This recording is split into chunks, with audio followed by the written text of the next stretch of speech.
ଶୀତ ଥରଥରରେ ଶେଷ ହେଲା କେନ୍ଦୁଆପଡ଼ାରେ ଡ୍ୟାନ୍ସ ଧମାକା।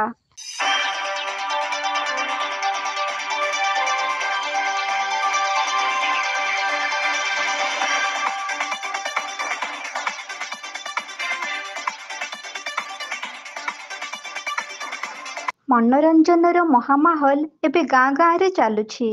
ଯେତେ ବ୍ୟସ୍ତବହୁଳ ଜୀବନ ହେଉନା କାହିଁକି, ମନୋରଞ୍ଜନର ପସରା ଖୋଲିଲେ ଚାହୁଁ ଚାହୁଁ ଭିଡ଼ ଜମି ଯାଇଥାଏ ମନୋରଞ୍ଜନ ସ୍ଥାନରେ।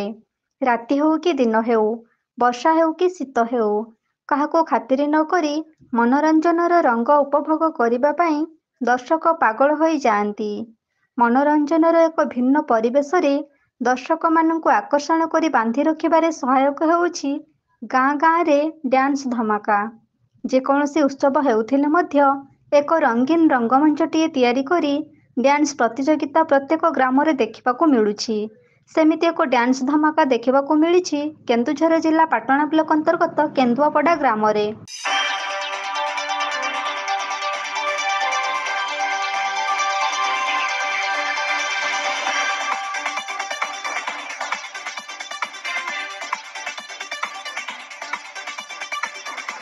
କେନ୍ଦୁଆପଡ଼ା ଗ୍ରାମ ଏକ ଆଦିବାସୀ ବହୁଳ ଗ୍ରାମ।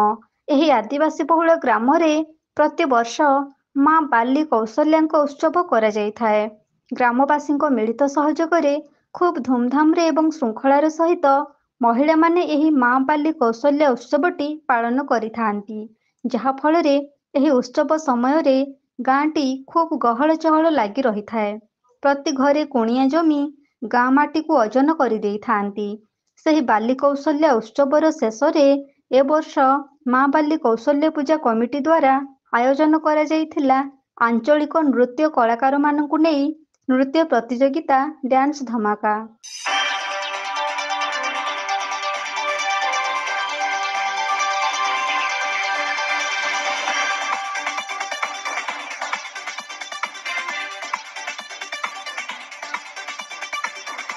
କୁନି କୁନି ପାଦର ଘୁଙ୍ଗୁର ବାଜି ଉଠେ ଝିଲମିଲ କରୁଥିବା ରଙ୍ଗୀନ ରଙ୍ଗମଞ୍ଚରେ। ମୁହଁରେ ରଙ୍ଗ ପାଉଡର ବୋଳି ନୃତ୍ୟଶିଳ୍ପୀ ନୃତ୍ୟ ପରିବେଷଣ କରି ଶୀତ ରାତିର ଲୋମଟାଙ୍କୁରା ଶୀତରେ ଦର୍ଶକମାନଙ୍କୁ ବାନ୍ଧି ରଖିଦେଇଛନ୍ତି ରଙ୍ଗୀନ ରଙ୍ଗମଞ୍ଚ ନିକଟରେ। ଖୁବ୍ ଆକର୍ଷଣୀୟ ନୃତ୍ୟକଳା।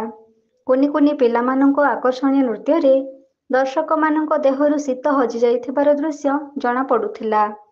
ଗାଁ ଗହଳିରେ ମଧ୍ୟ ଅଭିଜ୍ଞ ନୃତ୍ୟଶିଳ୍ପୀ ଭରି ରହିଛନ୍ତି।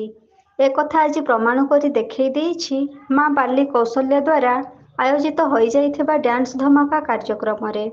ଦର୍ଶକମାନଙ୍କୁ ମନମୁଗ୍ଧ କରି ମନୋରଞ୍ଜନ ଡୋରିରେ ବାନ୍ଧି ରଖି ନୃତ୍ୟ କଳାକାର ଭରପୁର ମନୋରଞ୍ଜନ ବାଣ୍ଟି ଚାଲିଥିଲେ।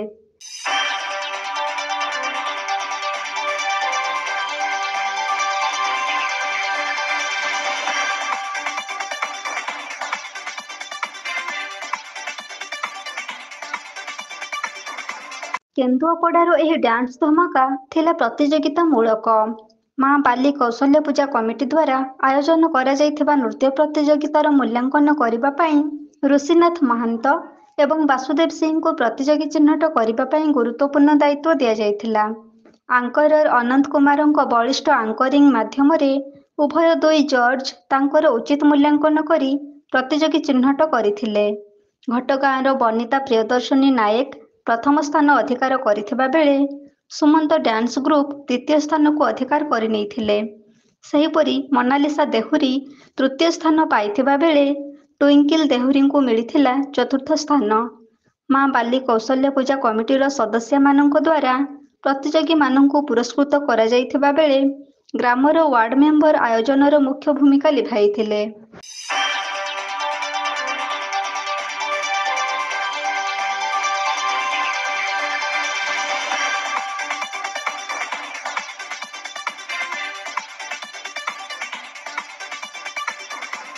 ପାଟଣାରୁ ଦେବାନନ୍ଦ ମହାନ୍ତଙ୍କ ରିପୋର୍ଟ, ଏବି ନ୍ୟୁଜ।